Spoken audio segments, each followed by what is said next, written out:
ভাবলাম আজকে একটু আলুর পরোটা করি। তো আলুর পরোটা করতে গেলে প্রথমেই যেটা লাগবে আলু। তো বেশ কয়েকটা আলু, তিনখানা আলু মাঝখান দিয়ে কেটে সেদ্ধ করতে বসিয়ে দিলাম। এদিকে একটা মশলা রেডি করব, সেটা হচ্ছে ধনে, গোটা ধনে নিয়েছি, জিরে নিয়েছি আর শুকনো লঙ্কা নিয়েছি। এখানে অনেকে আলাদা আলাদা মশলাও দেন, কিন্তু আমি আলুর পরোটাতে শুধু এই তিনটে মশলাই দিই, গোটা ধনে, গোটা জিরে আর গোটা শুকনো লঙ্কা। এটা একটু ড্রাই রোস্ট করে নিয়ে ভেজে নেব। আচ্ছা, মশলাটা আমি যেটা ড্রাই রোস্ট করেছিলাম সেটা গুঁড়ো করে নিয়েছি। আমি কি মশলা নিয়েছি আরেকবার বলি। গোটা জিরে, গোটা ধনে আর শুকনো লঙ্কা, এই মশলাটাকে আমি ড্রাই রোস্ট করে গুঁড়ো করে নিয়েছি মিক্সারে। আর আমার আলুটাও সেদ্ধ হয়ে গেছে। আর এবারে আটা, আলুর পরোটা আর নেব আমি একটুখানি পেঁয়াজ কুচি। এবারে বলি, আলুর পরোটা দুরকমভাবে করা যায়। একটা হচ্ছে আটা মেখে নিয়ে তার মধ্যে পুর ভরে, আরেকটা হচ্ছে আলুটার সাথে আপনি আটাটা মেখে নেবেন। তো আমি সেই প্রসিডিওরটাই করব। পুর ভরে অনেকেই বেরিয়ে যায়, রুটিটা ওরম হয়। কিন্তু আপনি যদি আলুটাকে আগে খুব মিহি করে আলুটার সাথে যদি আটাটাকে খুব মিহি করে ভীষণ অনেকক্ষণ সফট করে মেখে নেন, তাহলে কিন্তু বেরিয়ে যায় না, অন্তত আমার তো সেভাবে হয় না। তো চলুন আগে আলুটাকে মেখে নিই, তারপরে মানে আলুটার সাথে আটাটাকে কিভাবে মাখবো দেখিয়ে দিই। আচ্ছা, আমি এখানে আলুটা দিয়ে দিয়েছি, আলুটার সাথে আমি এখানে আটাটাও নিয়ে নিয়েছি। এবার এটার মধ্যে একটু পেঁয়াজ কুচুনো দিয়েছি আর দিয়েছি ভাজা মশলাটা। এবারে এগুলোকে খুব ভালো করে এরমভাবে আগে আমি পুরো চটকে চটকে নেব। তারপরে ঠিক যেভাবে আমরা আটা মাখি, আর এখানে নুনও দিলাম আমি, ঠিক যেভাবে আমরা আটা মাখি অল্প অল্প অল্প অল্প করে জল দিয়ে মেখে নেব। কিন্তু আমি এখানে কোনো ময়াম ব্যবহার করব না, মানে আমি কোনো সাদা তেল বা ঘি দিইনি, আপনারা চাইলে দিতে পারেন। তো এটা একদম অরিজিনাল পাঞ্জাবিরা যেভাবে করে সেভাবে। ওই যে বললাম, আপনি পুরো আগে আটাটা মেখে নিয়ে আপনারা তারপরে ভেতরে আলুর পুর দিতে পারেন। কিন্তু যদি ধরুন মনে হয় যে বেরিয়ে যাচ্ছে, ছিটকে যাচ্ছে, ওই জন্য আগে খুব ভালো করে আলুটার সাথে আটাটা এরমভাবে একদম পুরো এরমভাবে ঝিরঝিরে করে নিন, পুরোটা একদম মিশিয়ে নিন। তারপরে অল্প অল্প অল্প অল্প জল দিয়ে আটাটাকে মেখে নিন। একবারে অনেকটা জল দেবেন না, অল্প অল্প জল দিয়ে মেখে নিন। এভাবে আমি পুরো মিশিয়ে নিলাম, কিন্তু আলুর সাথে আমি আটাটাকে আর পেঁয়াজ কুচি, গুঁড়ো মশলার সাথে আর নুন দিয়ে আগে পুরোটা মিশিয়ে নিয়ে তারপরে অল্প অল্প জল দিয়ে আমি আটাটাকে পুরো মেখে নেব।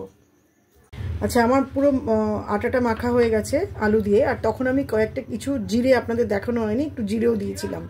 অনেকে জোয়ানও দেন, আমি জোয়ানটা দিইনি, আপনারা চাইলে জোয়ান দিতেও পারেন। এবার মাখার পরে এটাকে আমি কিছুক্ষণ একটু হাতে একটু সাদা তেল নিয়েছি, আমি তো কোনো ময়ম দিইনি। এবার সাদা তেল দিয়ে এটাকে একটুখানি আমি 10 মিনিট মতো একটু রাখবো। তারপরে আমি এটা ঠিক যেভাবে আটার লেচি করি আমরা, করে রুটি করি বা পরোটা করি, সেভাবে বেলে নিয়ে ভেজে নেব। দেখুন, এই যে আলুর পরোটা যে এভাবে করেছি, মানে এই যে আলুটা ভেতরে দেখুন, বুঝতেই পারবেন না কোথাও ফেটে বেরিয়ে যাবার কোনো ব্যাপারই নেই। ঝুরঝুরে করে আগে মেখে নিয়ে তারপরে দেখেছেন, আমি হাত দিয়ে আপনাদেরকে দেখাচ্ছি, কোথাও এক্সট্রা কিছু বেরিয়ে থাকবে। হ্যাঁ, যেটা থাকবে সেটা পেঁয়াজ, সেটা মুখে পড়লে দেখবেন টেস্টি লাগবে, কিন্তু এই আলু বেরিয়ে যাওয়া, ফেটে যাওয়ার এই ব্যাপারগুলো হবে না। এবারে আমাকে লেচি করে এটাকে বেলে নিতে হবে। আর আলুর পরোটা বলুন, কফির পরোটা বলুন, মূলোর পরোটা বলুন, শীতকালে তো আমরা এগুলো খাই, চেষ্টা করবেন সবগুলোই আটা দিয়ে করার, ময়দা দিয়ে কিন্তু না। ঠিক আছে, তাহলে একটুখানি এটা রেস্টে রেখে তারপর এগুলো বেলে নেব।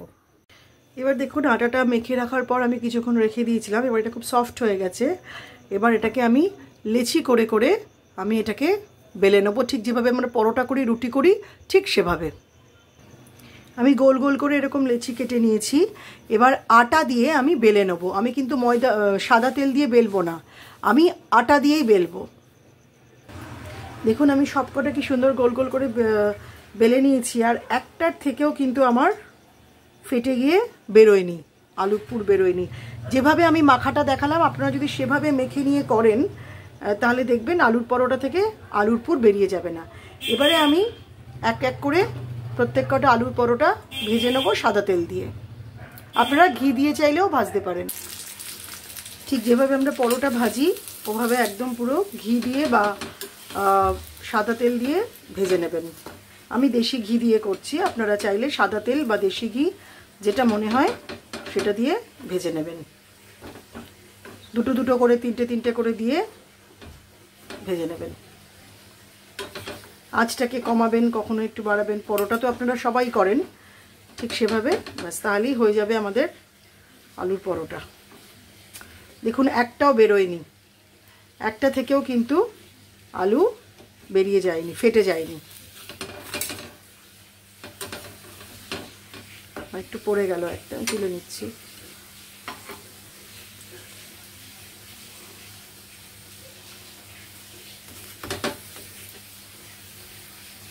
ঘি দিয়ে বা সাদা তেল দিয়ে এবারে এটাকে এপিটোপিট করে ভালো করে ভেজে নেবেন, ঠিক যেভাবে আমরা পরোটা ভাজি সেভাবে, তাহলেই হয়ে যাবে আমাদের আলুর পরোটা।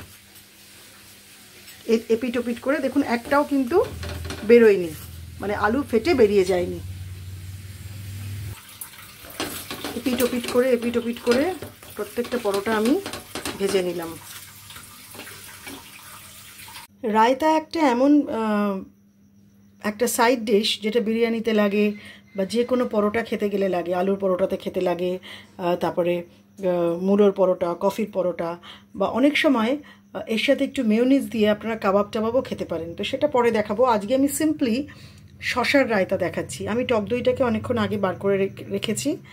আমি এখানে একজনের মতো করব, তাই জন্য আমি এখানে 3.5 চামচ বড় বড় টক চামচের ফুল একদম ভর্তি করে টক দই নিয়েছি।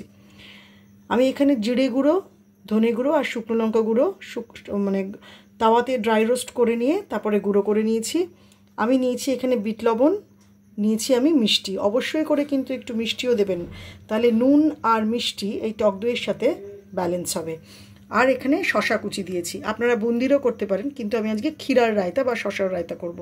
এবার আর কিচ্ছু না, দইটাকে খুব ভালো করে ফেটাতে হবে আর এগুলো এক এক করে মিশিয়ে দিতে হবে, তাহলেই হয়ে যাবে আমাদের রায়তা। হয়ে গেল আজকে আমাদের আলুর পরোটা। তো আমার কোনো পরোটার ভেতর থেকেই কিন্তু এতটুকু আলু বেরোয়নি। তো এই আলুর পরোটা আমি সার্ভ করব রায়তার সাথে। আপনারা এটা আচার দিয়েও খেতে পারেন বা যদি মনে হয় কোনো তরকারি দিয়েও খেতে পারেন, কিন্তু আলুর পরোটা অলওয়েজ ভালো লাগে রায়তার সাথে। দেখা হচ্ছে খুব শিগগিরই আরও একটা নতুন ভিডিও নিয়ে সুধা লীলার হেসেলে। ততক্ষণ অবধি সবাই ভালো থাকুন, সুস্থ থাকুন, খাওয়া দাওয়ার মধ্যে থাকুন।